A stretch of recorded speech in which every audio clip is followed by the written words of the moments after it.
What's up, everybody? Welcome to another episode of Yala, your thrice weekly podcast where we talk about the hottest news with a touch of what, Terrence? Good old humor, man. Good old humor, Good old man. humor. Yeah. Yeah. Wow. Another setup. A new Another setup. Every week we change plans. Newsletter this week. Next week, no newsletter. If you're watching us on YouTube, which is where we're uploading our podcast now that we are recording in our studio, you would notice us now sitting opposite each other. Yeah. Why? Was it very uncomfortable for you to be in such close proximity to someone you disagree with? Or You mean the previous setup? Yeah. So for those who didn't see the previous setup, we were sitting at a right angle next to each other, which was a bit weird for a conversational podcast. Correct. Yeah, especially because I had to look away from camera, which I don't deal well with. Yeah. I can't. Yeah. I need to look at the camera. But you're not looking at camera now either. But at least I know the camera's in front of my face. Okay. Then you can pretend, you can act for the camera. I don't look at the camera, but I'm looking at the camera. Sorry, I mean actors don't understand. Oh, I see. Is that what happens when you go on dates and things like that with your wife as well? No camera, you cannot look at her in the face, is it? No, that one she's used to it already. She knows I got my angle. No, actually, I don't have an angle. I know some people have an angle. They'll only take photos from a certain angle. Yeah, that's true. Yeah. And I always find that, I can understand, but I don't know how they go about life like that. Yeah. But for me, it was it's hard. You have very big eyes. Yeah. So, being in the proximity, such close proximity to the big eyes that you have to try and disagree with, it's like... You're going to break his heart, man. His eyes so big. It's like, the cat. What's the cat? The Puss in Boots. When they have that big eyes and then they want something and all that. It's like, how do you... So you say you might feel something inside if I look at you that way. That's why I had to disagree. It's like, okay, give to him. Give him his point. Hey, don't give me your pity fucking agreements and all. No way, man. But yeah, there's a new setup. Allows us to, sit across the table and also kick each other under the table. Yeah. All in the same breath, right? Yeah. And we wanted to do a setup. So, if you want to have an idea what we're talking about, go to YouTube. You can see the setup. And right now, this is a setup that will hopefully work even when we have a guest or if it's just two of us. Yeah. Right? Yeah. All in a bid to get our YouTube videos looking better so you guys can enjoy the podcast in not just the audio format. Yep, that's right. Yeah. But long discussion about the setup. About the interior design of our podcast studio. Welcome to $1 million podcast studio tour. Yeah. But yes, so got some exciting things to talk about, which is nice. But before that, anything to plug, Terrence? I think as with was it in the previous podcast where we talked about wanting to get people to work with us? I think we're still looking for people. We've got a few people coming in, right? Yeah. But for the most part, we want to meet more people, and hopefully, if somehow the topics that we're discussing have brought you to listen to this podcast today, and you're looking for something to do in the space of production, social media, business development, hit us up because we got roles and we got we're looking for good people to work with for Yalla Butt and Ministry of Funny. Yeah, just DM us on Instagram or email us at contact@ministryoffunny.com and we'll get the shit started, man. All right. Now, cool, man. All those logistics out of the way, shall we talk about leadership succession? Sure. Incidentally, the TV show Succession was also reaching its final season or final episode or something. Yeah, it is. Actually, funny you mentioned it. There's been a lot of social media memes about it and all that. And I'm like, why is it so coincidentally just as I'm watching the show that people are starting to talk about it? But I guess, I'm lagging behind quite a bit. Yeah. So, the big news that came out yesterday, 29th May, is that Halimah Yacob, our president, who's been president for the past 6 years, is not going to be standing for re-election. Dun, dun, dun. So she broke the news on Facebook yesterday at 1:59 p.m. And she wrote a post. She had an official statement. She had a video. And after that, of course, the news articles were everywhere. Right? So what essentially is going to happen is that her term expires on September 13th this year. And basically, there needs to be an election. So the earliest it can happen is 3 months before September 13th or within 6 months after the term ends. That's the window lah. So she announced that she will not stand for re-election. Yeah. And everything else has been just other people talking about it lah. Now she's going back to posting about Singapore and Uzbekistan and all lah. But when you first heard it, how did you first hear about it? Through the news lah, through Telegram, the Telegram channels of Straits Times and everything. So what was running through your mind, Terence? I guess it's you knew that moves are going to be made because there's only like 6 months. Is it less than 6 months, right? Till the end of her term. Yeah. And there's still a lot of unanswered questions about what this presidential election is going to look like. So I guess this is another indication that it's not going to be her running. So who is it going to be lah? And so it's exciting because it's starting the ball rolling. If anything, what about you, man? So first of all, when was the first time there was presidential talk this year? There was, right? There was. There's been presidential talk since I think last year already. Yeah. Because like her term was going to expire this September, which I totally was not aware of. Yeah. So when I heard it, I was like, oh, okay, that's interesting.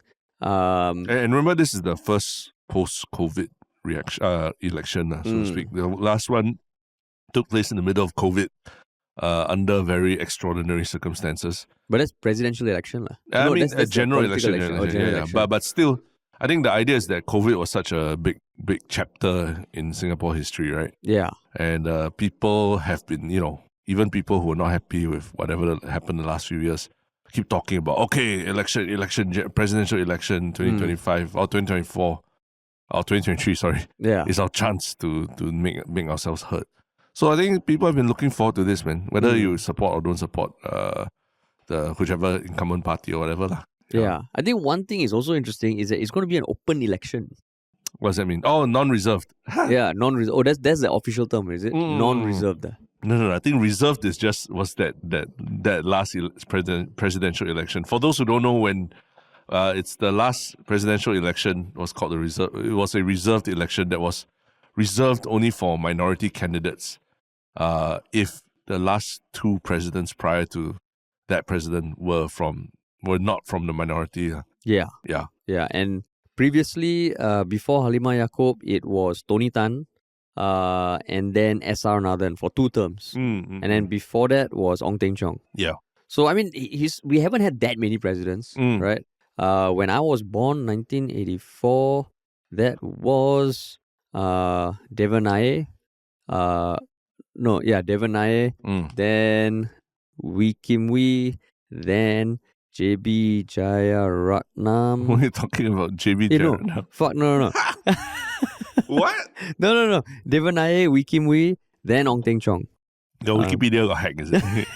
Gonna hack. Then Ong Teng Cheong. So it's interesting because even Tony Tan, when he ran, he won it by a narrow margin. S.R. Nathan took office, he was a sole candidate, and then he re-elected again without contest. So Tony Tan. So now I'm super excited about it. Why? Because it's more like the fact I hope there's going to be multiple candidates. So that's what I'm excited about. I totally was not aware that her term was going to end in September. So yesterday when a friend sent it to me, I was like, oh shit, I didn't know. Then you thought it was what, like perpetual or something? It's not something I think about every day. I wake up, I'm like, when is Halimah's term going to end? It's only something, because like even the term of the Singapore president, every country is different, right? Some, like the US is 4 years, right? Singapore is 6 years. You look at countries like Turkey. I think Erdogan just won his 11th election. So it's so different. So the more I read about this, the more I realized that, okay, it's interesting because of certain things. And then, of course, everyone has been reacting to her announcement that she's not going to stand for re-election. Yeah. I know one joke was that, how can you stand for re-election if you weren't even elected in the first place? Burn. Yeah, if we want to revisit the history a bit, it was a very controversial decision to have a reserved election. Yeah. And it hasn't stood well. It didn't stand well with people at that time. And over the years, it hasn't gone away, so to speak, this criticism of that election. And I mean, actually, I feel it's a bit of a pity, lah, right? Because I actually think Halimah Yacob is not. She was never that annoying or anything when she was in Parliament and all, right? And generally, I think she speaks up for a lot of social causes, and actually has done a lot for social causes and empowering women. Even speaking up against other podcasts, as we have seen in recent history also, for misogyny and other comments made on the podcast and things like that. So actually, she's not that unlikable or anything, but because of the way that reserved presidential election was handled, I think it left a very bad taste in people's mouths, and it kind of it has discredited a lot of what she brings to the table as a presidential candidate back then. Yeah. Like if you put her in a fight and she won the fight, people will be like, okay, she's good, she deserves it. Can't deny it. Yeah. But because of the circumstances around it, it took away a chance of her to show that, hey, actually she can get the popular vote in spite of whatever racial lines that were imagined and all that, right? Yeah. And so that's where I feel, as much as she tried and all that, it's always going to have that cloud hanging over her presidency, Yeah. It's like when you're the son of this business mogul, and you're successful, people always be like, hey, come on lah, would you have made it on your own? Yeah. Which is sad, because when I was thinking about, like, there's a lot of people online who are posting that all her positive stuff, and then you go to the forums, they're all like, not my president. I never voted for her. That's a literal hashtag, not my president, right? That they use, Yeah, not my president. Then I was thinking, okay, what do I feel about Halimah Yacob? I actually like her. Right. Yeah, I mean, I think, like, the thing about she hasn't, I think the nature of the role of president also, it's a lot easier to be unlikable as a minister, I think, as a president, and she's more visible, because last time, this was before social media, S.R. Nathan and Tony Tan, or maybe I was less interested. They were not as vocal about a lot of things to the public, right? Yeah. So for Halimah Yacob, you always know she's somewhere around. She's posting a lot. Yeah. And she feels like, okay lah, she's there lah. She's visible. Yeah. And I think the fact that, like, she looks like an auntie. As capable as she is, I'm not going to deny. There are certain politicians, even Heng Swee Keat, Sugar Daddy Heng, he looks like an uncle. Like an uncle you would see at a family event, like you feel like, okay, I want to offer him water because I think maybe he needs some water, So with that, you're like, oh, likable . And then she has spoken a lot about women's issues, gender equality. So when I heard it, I was like, am I sad that she's not going to be there? I don't think so. I'm more excited about what the presidential election is going to entail. So you say you're not sad that wouldn't in that case you be sad that she's not running, given that you like her and then she's now not running in what seems to be an open election? Yeah, aren't you sad then?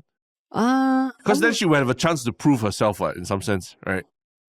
Prove that she wasn't wasn't like shepherded into the presidency. Yeah, so I would, if she was running, that would be even more awesome. Yeah. But am I sad that there's a chance that she's not going to be president anymore?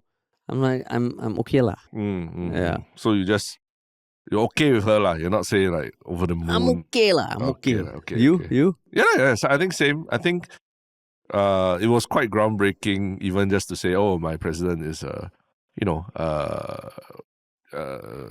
racial minority, and also in Singapore a religious minority as well, right? Yeah. But female, and we elected her president. It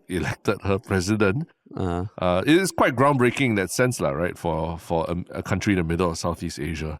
As in the end result, the process. And I feel like we could have gotten there without that, reserving it for her or anything. Yeah, because like what happened the last time was literally there were a few candidates that came forward. I mean, we all knew that it was going to be for a Malay candidate, right? That's part of the reserve presidency. And there were two who came up. One of them was Raisha Khan's dad. Yeah. And another one was the co-founder or CEO of Second Chance. Woo! Yeah, the Second global Chance. the clothing line. I remember the jeans, the advertisements Yeah, for the jeans. last time. I remember when I was cool. young, I used to go there with my mom, I was like, wow, Second Chance. Very cool. Yeah, but when you grow up, you're thinking, why they call it Second Chance? It's like yellow ribbon, second chances. But was it meant for clothing that is sold no, right? It's not for No, it's just a name, dude. Why? Dude, nowadays the name says everything, no. Why we call it Yalabat? Like that we can call it Christmas tree at our podcast. We could, yeah. And in my work, H&M, what is it? Like, what does that mean? I'm sure there's some story, lah. I'm sure there's some story. Second chance, Second chance, I don't know. Maybe his first business didn't work out. But they came out publicly. They submitted their name, and they were disqualified, lah. Yeah, and they were disqualified as private sector candidates, right? Yeah. And in reading about all these things, I also kind of was reminded of how difficult it actually is to qualify for presidency. Don't talk about public servants. I think public service is a different thing, because you have to have a senior role within the civil service as a minister, speaker of parliament, perm sec, or something along those lines, right? In order to qualify to run. Yeah. You got to be at least 45 years old of age. So it's slightly ageist that way. And then for the private sector candidates, you got to be, I think, CEO of any company that has a average market cap of like 500 million for the last 3 years or something like that, right? Yes. And you must have served as CEO for 3 years or something? Yeah. Yeah. So. And it must have been profitable for all those 3 years. Yeah. Yeah. So, I mean, it's kind of strange, right? When you put all these, not say arbitrary, but you put these parameters on it. So, like I think you and I were having this discussion. So this would probably disqualify a lot of big private unicorns, right? Yeah. The age requirement would disqualify a lot of young, very, very capable young CEOs or anything for running. The having to be profitable for the last 3 years or however many years also kind of, you think about it, it's like sometimes companies, they do have bad years, and especially during COVID and things like that, right? Whether you're even SQ or anything like that, right? So how do you, all those things are, they seem very arbitrary when they put it out like that. It's almost like you gotta be like the perfect business CEO, of the biggest companies only, and then you qualify to be this.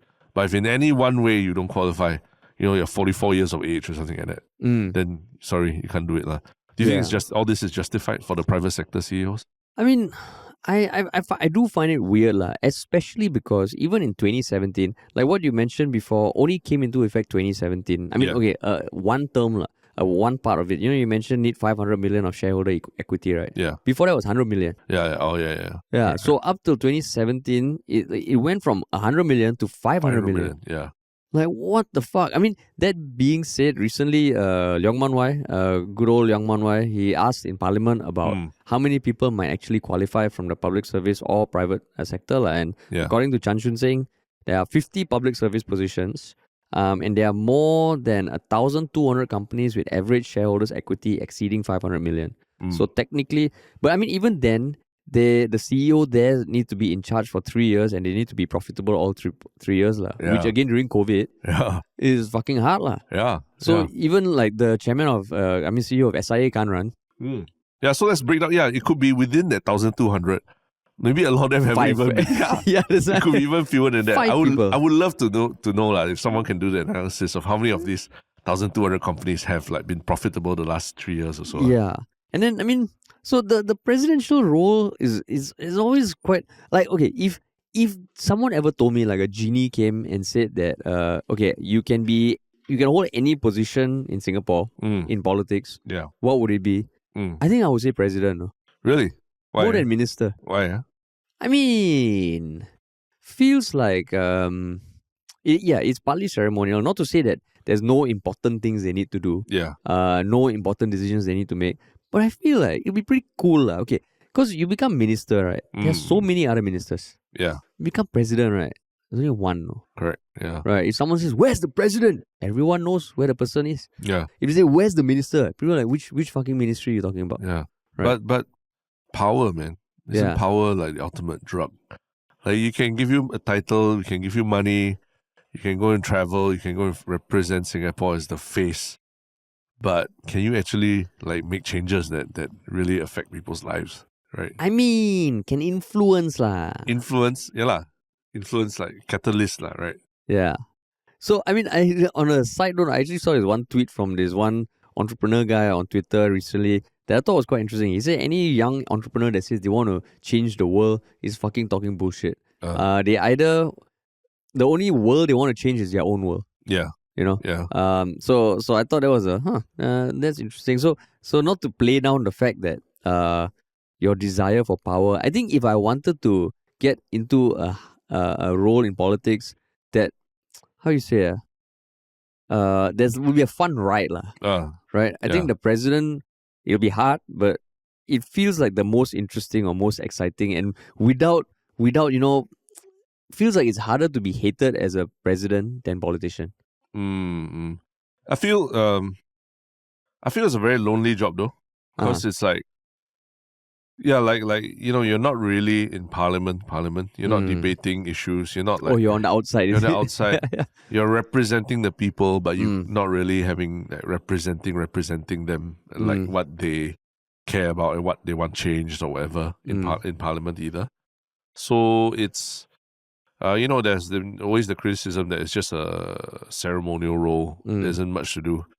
I mean, obviously you're supposed to have some powers, but they're largely in the Presidential Council of Advisors as well, I think.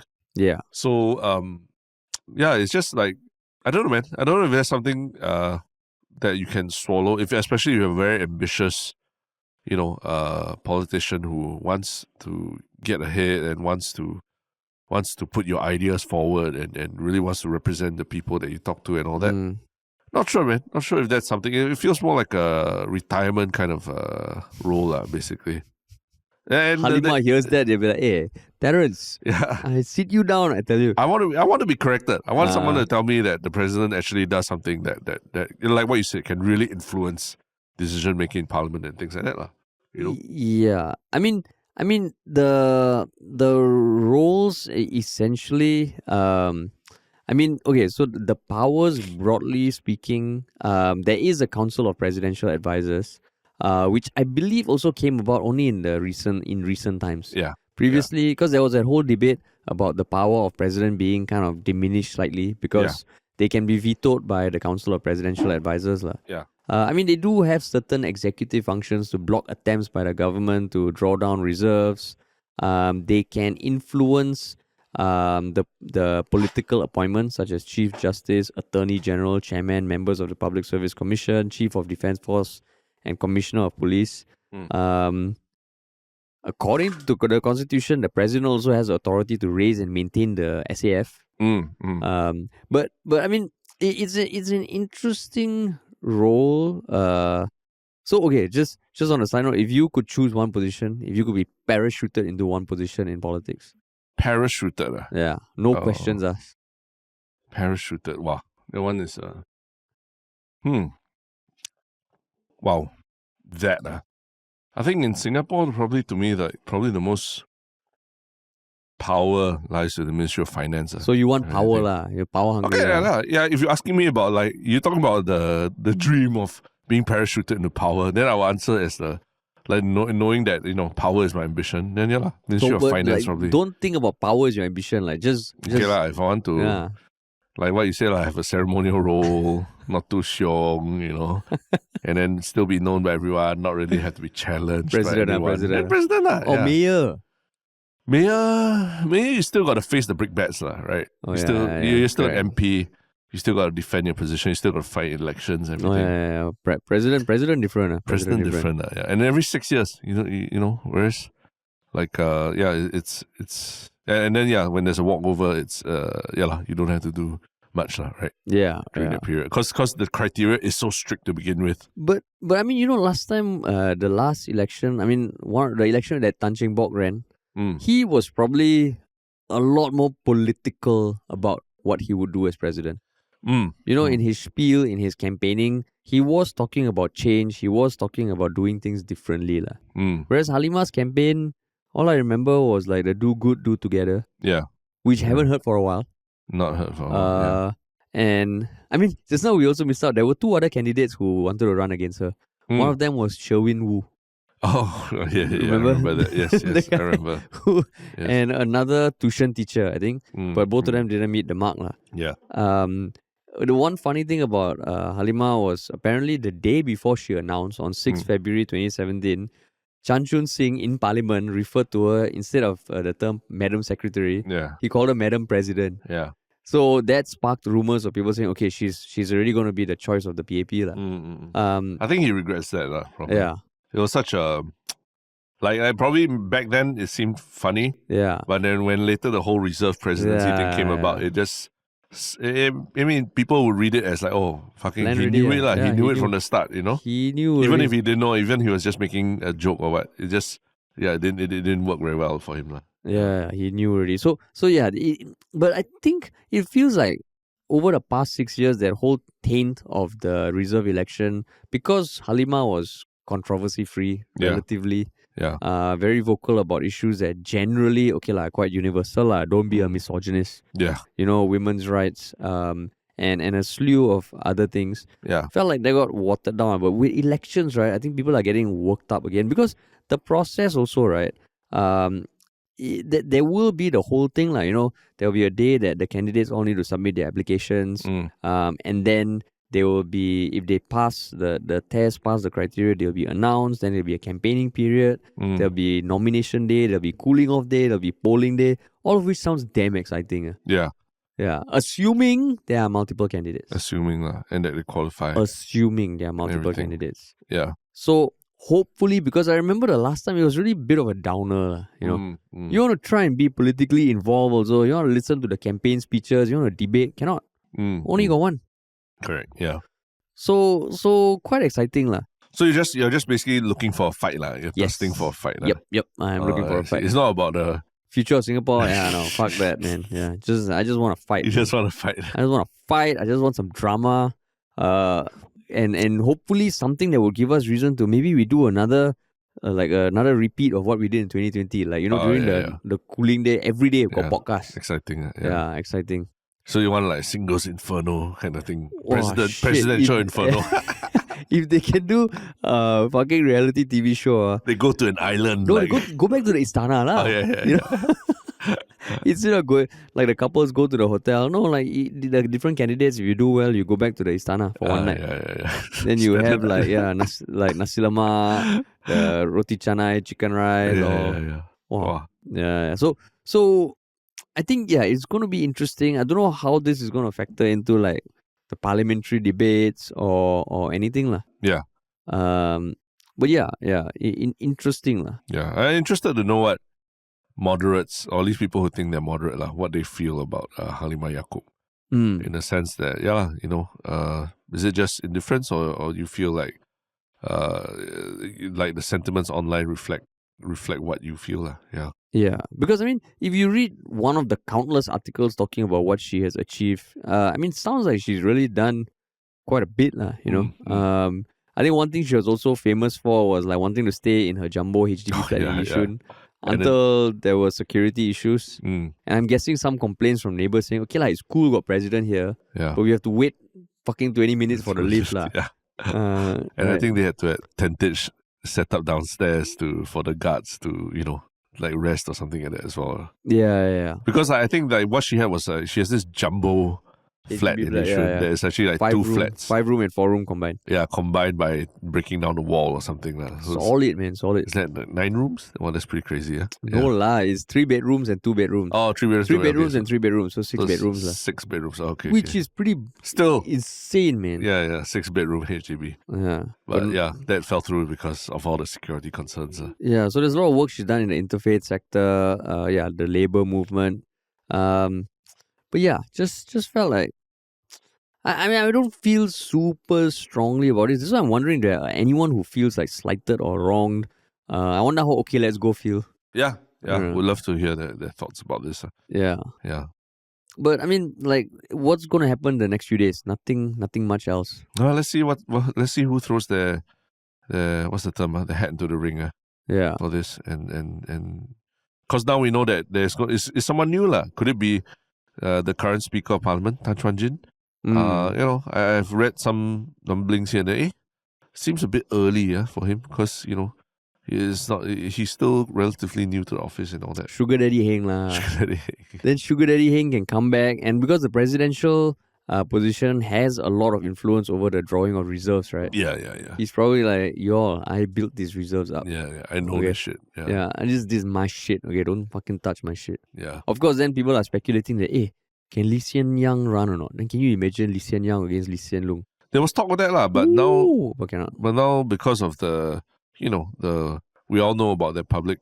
We know the public information about that he's being investigated about lying under oath and everything. Yeah, right? Cannot lah. Yeah, it's a tough sell. Cannot. Yeah, but Cannot.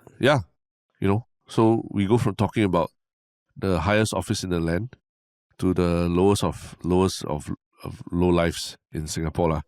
Which is it's how recruit in NSF. What a segue, man. Technically, not all. But we can say because we were all once for all these other guys, right? We were all once on these Cao recruits before, right? Yeah. And to all the women thinking like, we're talking about NS. I mean, come on, man. NS affects everybody. Yeah. Okay, it affects everybody. And the big news is that there's been an announcement that come 1st July 2023, all national servicemen in the SAF, the SPF and the SCDF will receive a $200 increase. Will receive a increase in their NS allowance ranging from $125 to $200 per month. Yeah. It'll depend on their rank and vocation, as you would expect. And so their allowances will increase between 10.9% and 21.7%.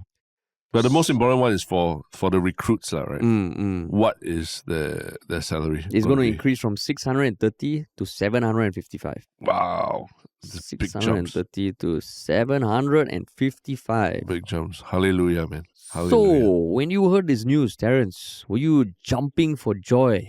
Admittedly, I was like, it's still peanuts, when I really looked at the numbers. Because I think we've talked for the longest time that the NSF's allowances and all that they're really underpaid lah. To me, like, they're underpaid in a lot of ways.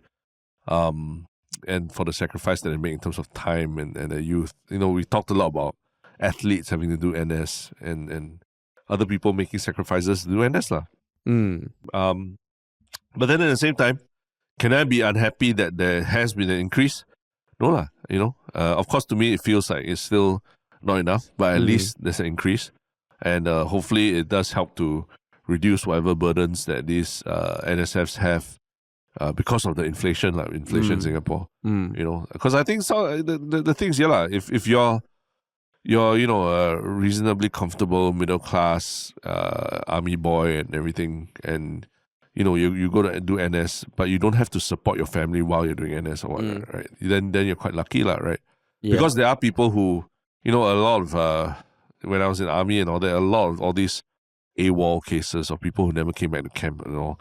A lot of times it's quite sad stories of essentially they were just trying to do things outside to try and earn some money for family, whether it's do some extra work outside, even just go and sell some clothes outside at some bazaar or something like that, just to earn some extra cash on the family rather than like book in on a Sunday night, I'll just come back in the next morning or some shit like that. So it's those are the kinds of situations where I think like, even $100-ish would go a slightly longer way to help them with these lah. But that's it. It's still basically like less than what the average intern pay is now, I think, from a lot of our tertiary institutions and all. So it's still very, very low lah. Yeah. But how about you? What do you think when you first heard of it? I mean, going from 630 to 755 for a recruit, it's quite a big jump lah. Yeah. Then I was thinking, but how much has it changed since my time, which is like fucking 20 years ago lah. Yeah. And also from doing research, it has actually been discussed in Parliament before. Yeah. As recent as February ago, last year. I thought a few months ago there was a talk about a review or something. Yeah, so a few months ago, I'm looking at the one back in 2022. Oh no, sorry, yeah, back in February. Yeah.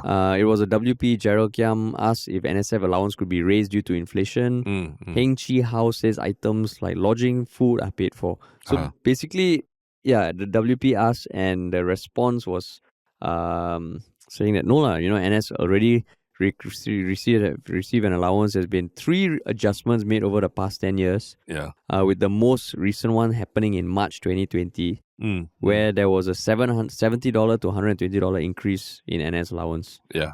From March 1st, 2020 lah. So if you think about it, for 3 years, going from let's say $70 at the lowest tier for recruit, which means it was like $560 lah last time. Okay. To $630 and then $755 over 3-ish years. That's quite significant lah. Yeah. Right. It's a good amount, yeah. It's a good amount lah. Of course, the bigger debate is like, is it even enough to compensate like the time you're taking from them? I don't know. But as someone said, you cannot be measured in dollars and cents. The contribution cannot be measured in dollars and cents. I believe that was Josephine Teo, is it? Yes, I believe so, yeah. Josephine Teo, yeah, your contribution cannot be measured in dollars and cents. Yeah. But we still give you a bit more lah, because we know it's hard. Yeah. I mean, ultimately, back then, just going back to in time to when you were a recruit or when you were in army, the first few in OCS or whatever, even with that money, how were you spending it on weekends? I mean, like I wasn't clubbing or drinking much or something. Hang out with friends. And saving up. And also like home expenses lah, because I was helping my parents also. Yeah. So just that, and I remember as an officer, the good thing is I think once you commission, you get 900 plus or 1K. It was great lah. It was great. Yeah. And it was a increment to an amount that was not like not compared to what you would get working outside, but it still felt like a big increase lah. Yeah. You? In the sense that I wasn't going out crazy spending on weekends or anything. So yeah, I was just using the money just to do random things, watch movies. Were whatever. you dating anyone then? I was. I mean, of course, I was out prowling around town and all that, but nothing in the realm of like paying like for expensive gifts and things like that. Oh, so you weren't in a relationship then? I wasn't. Yeah, I wasn't. I was basically in a relationship with myself lah. Yeah, I see. Me too. Yeah, self-love. Me too. Yeah, me too. Nothing self-love. wrong, man. Self-love. Yeah, me too. Yeah. But I can imagine for the recruits and all, it would be a nice thing lah. Yeah. The bigger thing that I found, because once you go down the rabbit hole of like, oh, the presidential election, why announce now, why this and all that, then of course you start to think like, how come they announce? Is it just a pure coincidence? Feels like it's a pure coincidence lah. Because I wouldn't be able to tie the presidential election to whatever this announcement. Firstly, because voting age is still 21, right? Is it? Yeah. Oh, yes. You don't vote as an 18-year-old.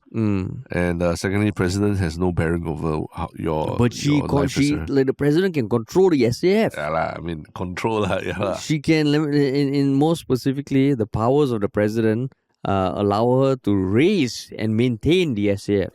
Okay. To form, disband, and amalgamate units within the SAF. I see. By the power of the president. Yeah. Some more, her photo is everywhere in SAF. That's right, true. In the offices. Maybe they have a little speech bubble. That extra holiday you can take, thanks to me. Yeah. That kind. But the other thing that this, the raising the NSF's allowance doesn't capture is that I believe living conditions are much better in BMT now than back then when you and I were doing it. Yeah. Heard from who? No, we talked about this before where I think I was reading up that there are water heaters in BMT now. So back then, the cold showers that you would take in the toilet and all, apparently there are now water heaters. So no more cold showers for you. And I don't know about other quality of life things. I do remember at one point there was like Gillette razors being handed out to recruits as well. As part of the fun pack that they get when they enter BMT. Definitely no such thing when we were there, right? Yeah. So I'd love to really know what other quality of life improvements have been made for living conditions in SAF. So anecdotally, there's Wi-Fi everywhere. Oh, really? Wow, that's crazy. I don't know, anecdotally. I do have a nephew-in-law who is in army right now. Yeah. And I always love asking him, like, oh, what's it like? Do you get 7 hours of sleep? And he said, yeah, I mean, you get a decent amount of sleep. Oh, yeah? You can use your phone. Okay. And I think what he told me is there's an app you download in case you want to raise any issues. When I heard that, whistleblower app. Yeah, something. Okay, I can't remember if where I heard that from. I don't think it was from him. Yeah. But I've heard it before, and then I was like, wow, shit, really? So as a instructor, so you know that you're being watched. You go hard on someone, they can complain lah. Yeah. Which really affects the dynamic lah, right? So I mean. But at the same time, I remember my uncle telling me when I was telling him about my NS. Yeah. He's like, oh, you did this. Last time my helmet was just stainless steel. I still have neck pain from running 20 years ago. I'm like, oh shit. That's your trainers how? It's like there was a first batch of Singaporeans that were trained by Israelis. They were my trainers. Yeah. And I was like, oh fuck. Okay, that sounds crazy lah. Yeah.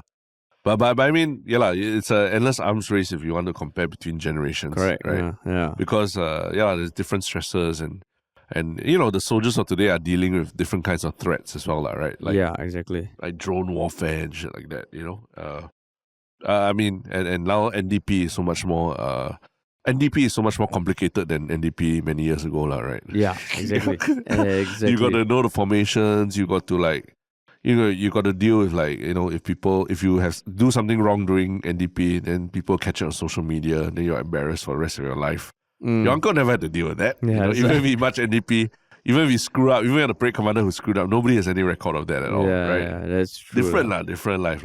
Has there been anything that's gone viral? Like recently NDP or someone in army or military? Remember the parachuters in the recent NDP? Yeah. Then the one where they crashed because of the winds and everything, they parachuted, and then I think he broke his leg or something like that. Yeah. Yeah. It was captured on video. Oh. It's out there in the world. People watch it over and over again. They remember you for that, for the rest of your life. And you have to live with that for the rest of your life. And I guess if you fuck up a command or something during NDP, if like Halimah is walking and you sneeze or something, it's over, man. It's over. Yeah, that's right. The stresses. It's so funny. NDP is like the measure of like what dangers that as an SAF soldier you have to be compensated for. Exactly. Compensated for. They're paying you for that social media the risk exposure. The risk. Yeah. That you on TikTok you'll be found out as a fool. It's like if you go work on offshore rigs, you get the compensation for high risk, exactly. Right? Yeah. Now NS you got high, but then it's live what? Now any job also you got high risk for going viral on social media for the wrong reasons. Yeah. So you are being compensated to keep your life off social media in some way, right? Then cut off Wi-Fi lah. But then they cannot because commanders also they use Wi-Fi, right? You know how they stay in touch with family and everything, right? True. But then, I mean, I was also curious how much conscripts get paid in other countries, and feels like even in Israel, Korea, it is always an issue that it's too low . Yeah. And I mean, if you're fucking in Israel conscription, you literally have to fight . Yeah. I mean, we did talk about this a lot during COVID as well. Whether the idea of conscription, Makes into sense, the military versus like into civil defense, other kinds of services. Would that make more sense, right? In the event of a medical emergency like COVID and all, would it help to have more, not boots on the ground, but hospital gowns on the ground, if anything, right? More medical professionals helping, or So that's. I think that's a whole other debate, right? But I think it's a positive thing that they're being paid a little bit more. But have you seen anyone complaining? I mean, largely from what I was reading, people are like, it's low, it sucks, but will you begrudge them getting a bit more and getting closer to what is ideal? And what is ideal? That's a big debate. Like, what is a fair wage for them also? There's something that also hard to pinpoint exactly, right? Yeah, it is. Yeah, and I mean, it at least there's an increase because I mean now the one thing you always hear in the news is higher expenses. So at least if it's being reflected, that's good. I really don't know how it is in NS, man. When people say, this is, are they reacting? Like, are they celebrating? Probably they heard about it beforehand already, like in the lead up, right? Yeah, I think if anything, I think the people who will be very busy come July or that will be club owners lah. They'll have all these weekend specials for NSF, 1-for-1, everything. Get that money First in. July, first July, right? The extra $100. Spend it here, man. The first weekend, 1st July, open bottle, open bottle. Yeah, I mean, they get paid. I don't know, do they get paid at the end of the month or start of the month or whatever? If I recall, it was middle. Middle, right? Something like that. Yeah, so that weekend, like, if you're a club owner, you got to like open up. If you come in with your hair shorter than 2 mm, you get like one free drink or something like that. Yeah, one free drink. It's gonna be like selling like hotcakes, man. Yes, yeah. Wow, interesting, huh? Yeah. Cool. So if anyone is in the military and having to really experience the change, it'd be great to hear what you guys think, man. Yeah, that's right. Cool, man. Cool. Okay, awesome. So shall we jump to the favorite comment of the past few days? Yeah. Sweet. Okay. So, I have one. Mm-hmm. It is another poll set up by Majestic Economist 6. Yeah. Off the back of something we mentioned on our last podcast, which was podcast number 400. And basically, the call was for how many episodes of Yalabat have you listened to? If you've listened to all 400, please identify yourself in the comments. I'm sure they would love to know. So there were 30 votes that came in. 29, because one of them is mine, because I just wanted to see the results. There's still 6 hours and 32 minutes left at the time of this recording, but by the time this comes out, the poll will be over already. So there's no point asking you to vote. Yeah. And yeah, like how many people you think responded saying they've listened to 400? I can see the results because I voted also lah. Oh, okay so 28 votes lah. 28 votes. Yeah. You take one away from me. Yeah. Yeah. So we have 9 people. That's inclusive of me. You had to fucking like see. Dude, so I could see the results straight away. You could have voted for something else, what? Why are you voting for the one that we want to fucking find out? Yeah. Because the reality is, I wanted to see the results. Yeah, you can vote for something else. I voted for 200 or 299. Okay. Yeah, so 8 lah. Okay, yeah, 8. That's right. 8 people have listened to 400 episodes, assuming that they didn't lie under oath lah. Yeah. 8 people. 8 people. Pretty crazy, wow. man. Crazy, man. Yeah. And I mean, Phobibot did respond on that poll as well, saying they've been listening since late 2020. Only heard of podcasting at the time, downloaded Spotify, sub to a few channels. Surprised to see Yalabat because they have been following MOF channel since the first video, so happy to find Yalabat. Glad to know that they are still active because your MOF channel became silent for a long time, so I thought they retired from the media industry. Yo. Oh. He hasn't been keeping up the news for a while. Yeah, gotta keep up with not the Kardashians, but the I don't know what to say about us. Okay. Yeah, but what about you? We've been active on Ministry of Finance a little bit more lah. Yeah. My one short comment was the comment on episode 400 itself, where Bud Van Hoff says that she flew SQ last month and I forgot about the hot towels. Oh yeah, they're gone now. I totally forgot that they didn't serve hot towels and the buns. Yeah, so it's true. SQ stopped serving the hot towels and the buns and in the last few years. And I think she went on to say that she had the fried carrot cake for breakfast and it was freaking awesome. So she doesn't even mind the paper packaging and everything lah. Fried carrot cake for breakfast. Yeah, apparently. Wow. On the SQ flight to Switzerland. Wow. So yeah, she makes some comparisons between SQ and Swiss Air, which she's also flown to Europe before. But yeah, like it seems like she still enjoyed the SQ flight even without the hot towels and the buns. Yeah, but it's true, man. No hot towels, man. That's criminal. You can't do that. No SQ, you better make sure you have it back, man. No hot towels. You don't get your record profit without bringing back the hot towels. Yeah. Cool. And what is your one Shiok thing for the past few days? My one Shiok thing the past few days is what do you go ahead first? I just need to pull mine up. Okay, so the one Shiok thing for the past few days for me was something that we went to on Friday as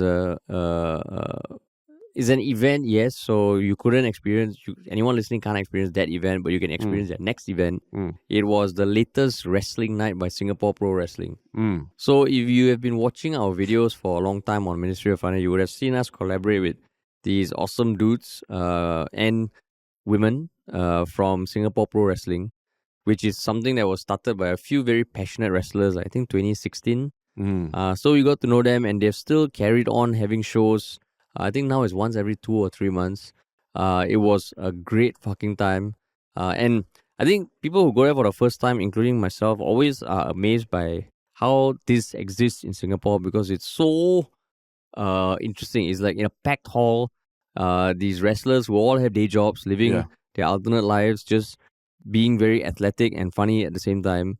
You go there, you shout, you vent your anger, and it's just a good time. And I recommend anyone looking for shit to do in Singapore, just go check them out and look for their next event. Yeah, I felt it was terrible. I was supposed to go also, but I was too sick that evening to go. Yeah. But my wife still went. Yeah. And she brought her friend, and I think her friend was like shocked because it was like she did not know that this side of Singapore existed. And I think like the first half hour or something that she was there, she's like, I didn't know they could do this here in Singapore.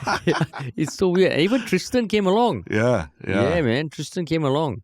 And he told her Tristen also just told us he's going to announce his pro wrestling career soon on the Alabat podcast. Yeah, correct. Right, Tristen. He's going to announce his ring name and everything and his whole gimmick. His ring name. Yeah. So it was great. Terrence was sick. But you have been I think 4 times. Yes. Yeah, I think that was my 5th time. Yeah. And yeah, it's just a good time. It's a good time. Yeah, it's a great time. Cool, man. Cool. What about you? Mine is this YouTube channel that I came across recently called Good Work. And it's Good Work MB. I'm not sure what MB stands for, but they calls it fake business news. And it's just basically a business reporter who goes around Wall Street, goes around San Francisco, and he does videos like, why is LinkedIn so weird? Or what do venture capitalists actually do? What does a management consultant actually do? So he actually does, he kind of breaks through the veneer of like Wall Street and then, the Bay Area tech bro kind of thing, and just figure out what do these people actually do? They say a lot of like corporate buzzwords and all these things. So he finds like ex-consultants, ex-bankers, and interviews them about what do you actually do as a job. And he makes these funny, like informational, kind of like pseudo-investigative journalism things about like what the hell does a management consultant do? What is the name of the channel? Good Work on YouTube, yeah. Just Good Work. So it's pretty funny. So, and I think it's pretty relevant also, because he talks a lot about things in the financial system like Silicon Valley Bank and things like that, and work from home versus work in the office and all. So it's quite an interesting take on Wall Street and all so-called professional services. I'm sure you have a lot of friends in those fields. So it'll be quite interesting to watch this and talk to them about it also. That's quite cool. Yeah. Dealing with a charismatic CFO. Yeah. Yeah. How to handle a chatty boss in the bathroom. So is it satire or? I mean, there are parts that, like I said, it's quite some of it.